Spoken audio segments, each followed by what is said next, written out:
Hey everyone, Ray Sawvale, raysawvale.com, and in today's video we are going to be going through creating a remarketing or retargeting campaign in Google Ads.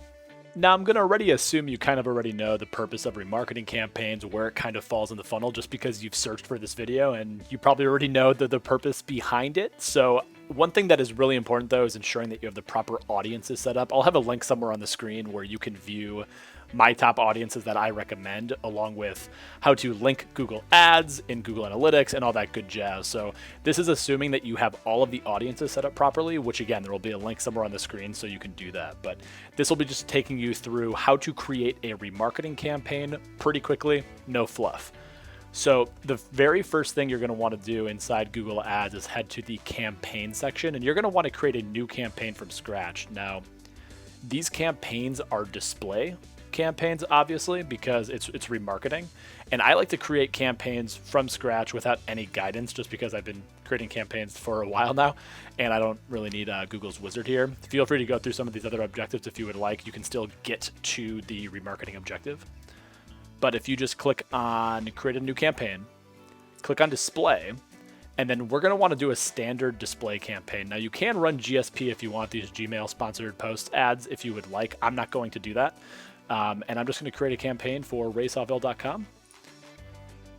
And now the new campaign is going to be created. So I'm going to call this, I like to label my remarketing campaigns typically OO just because it's like bottom of the funnel. And I like to have that at the top of my list. So I'm going to do OO remarketing. And I'll just call this all users because that's who I'm hitting. But we'll leave it like that for now. And I want to hit everybody in the US. I want to hit people who are speaking English only. Now, if you have content that is available in different languages, make sure you select that so you're hitting people who have the proper browser version. Now, from a bidding perspective, here's where things get a little finicky. Google is going to try to push things to a conversion objective, and depending on what your conversion action is, which I'm not going to get too much into in this video, Google's going to try to push for as many of that conversion type as possible. Now, for me, when I typically start display campaigns, I like to start with the manual bidding objective just so I can see what type of traffic is coming to my website, and then I typically focus on a smart bidding strategy like maximize conversions down the line. If all of that is Greek to you, just follow these steps right here. We're going to switch to a manual bidding strategy right now. We're going to do something called eCPC, where it's going to adjust our bids if it thinks it will get us a conversion, and we'll be able to change our bids later. So to start off, I would recommend a manual bid starting off pretty low and then increasing your bids over time, and then consider moving to a smart bidding strategy depending on your conversion type. The budget, I'm just going to put in $1 a day now. We can change this. Make sure you collect and select that additional settings option so you get this drop down. We want the best performing ads to always serve. Google's going to optimize for what it thinks is the best ad. You can choose when you want your ads to serve. I want mine to serve all the time. The only reason you may want to change this is if you're like a local services type of client, where if I'm a garage door business and I service and sell garage doors, I may want to only run ads during a specific time. And even if that's the case, I still may want to run my remarketing ads, but I typically run at all times. Start and end date is pretty straightforward. Now the device thing is interesting. I'm going to serve on all devices for now. I'm going to choose to serve on all devices for now, but if you notice you're getting a lot of garbage traffic down the line, you may want to consider running on desktop only. If you're getting a lot of phone calls, you may want to consider running on mobile only. This device piece is really going to vary based on your business and based on your objective. URL options are fine. I'm not going to have any tracking templates right now. I'm not going to have dynamic ads at this point. My conversions are fine. I'm going to have account level conversions. And here's an important part, the content exclusions. Make sure you spend a little bit of time here. What this section is telling Google is, where do I not want to show my ads? Where do I want to exclude my ads from serving? Now, I like to spend a little bit of time on this side, pretty much the middle and right columns. Now, I'd like to get rid of MA, just in case there's mature audiences. I don't want my brand serving on mature audiences. I don't want it on tragedy, on sensitive, on profanity, sexually suggestive, and sensational and shocking. And then A lot of people don't like to select below the fold. I don't mind as much, honestly, for remarketing campaigns specifically. I don't want to show them on YouTube. I don't want to show them on live streaming. And then park domains and in video, I like to get rid of personally for remarketing campaigns. If I want to target video, I'm going to run a YouTube campaign typically. So these are the settings that I like to run with out of the gates for 90 to 95% of my remarketing campaigns. The ad group here, we'll call this all users last 30 days. And then what I can do now, this is assuming that you guys have audiences created already in your analytics account, which again, link somewhere on the screen if you need to check that out. We're going to go to Browse, Remarketing, and Similar Audiences. We're going to go to Website Visitors, and then I actually have one for 365 days.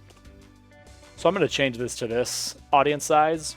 Depending on how much traffic your website gets, you're going to want to change this. So if you're getting 1,000 hits a day, you might want to have a 1-day ad group, a 7-day ad group, a 14-day ad group, and I'll show you what that kind of looks like here in a second.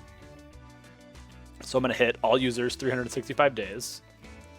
And I'm just going to hit everybody. I don't really care who I hit because people that are coming to my website, I want to hit them again. And then I like to turn this section off for targeting expansion on my remarketing campaigns. If you start to expand this slider and you start to say more reach on remarketing, you're going to start hitting like people that Google thinks are interested in your ads. And it's not pure remarketing. I'm not saying this is a bad setting to have by any means. You just may not want to have this on like your pure remarketing campaign. My bid, I'm going to start with 10 cents for now. Can change this down the line.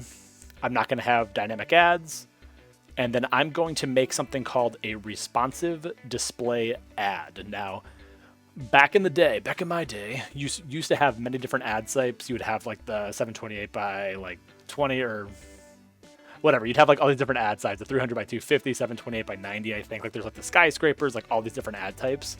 Google's like, yo, we have all these different ad types and all these different placements. I'm going to give you a smart option where you can give me all this collateral, and then I'm going to adapt the ads based on the assets that you give me. Great. And typically, I've seen these ads work very, very well from the click-through rate perspective, and if you design them well, it's not like so shocking if you're on a site, because sometimes if you're on like weather.com and you see some like awful looking ad, it just doesn't mesh, it doesn't make sense. So what I'm going to do here is create a responsive display ad, and it's going to crawl my website. It's going to like pull stuff. Look at this beautiful image I have here. One thing Google does have is stock images. So let's say if I type in like marketing or HVAC or whatever. So let's go with that garage door example that I had before. Let's pretend I'm a garage door company. Boom, I'm doing garage door repair. I want to target this. I can choose what image I want to select for my dimensions. So here's my horizontal image. I want to nail that. I want to make sure I get the garage door open in there. Great. And then my square image, I want to get the servicemen in here doing this. And I want to select that. I'm going to select my ratios. I can select multiple images, guys. Like this is great stuff. So like if I thought this was a good image, I can go this route. Like I can do this. Like this is something that Google didn't have back in the past, where you were able to select all of these different targeting options. They have it now, which is awesome. So make sure you kind of tinker around in here, play around with their stock images, and then you can save it. And as you can see, they're throwing it in here. So you can also do the same things with videos. You can do YouTube videos, or you can do your own assets. So play around with that in your display campaigns if you would like. And then what I can do is be like garage door repair, emergency garage repair. And obviously you want to spend some time on this to make sure it's good. I just want to show you guys what this may look like. And then like, call us today for sweet deals. Awful ad copy, but just for the purposes of what this may look like, I want to show you what this may look like. And now you can see in the matter of literally 30 seconds or a minute, I have really good looking ads that are going to serve well, and it's going to like adapt based on the placement that comes up. One thing to note too, you can see these ads have watermarks over them. When they serve, they will not have watermarks over them. They just have it here so people don't steal them. Google has some partnership with Shutterstock or these different vendors that just allow you to use their images. And then the final option is you just create the campaign. I need to put in my thing here. I'm just going to write down test right now. Obviously, you guys kind of get the point. And now my campaign is live, which I want to make sure I pause this here. So this is targeting my last 365 days. If you want, you can start off with one ad group and filter stuff over time. But what I would really recommend doing is copying this campaign or this ad group, paste it, and then start to spawn off different ad groups based on the duration of people that are visiting your site. So this is the last 365 days I have right here.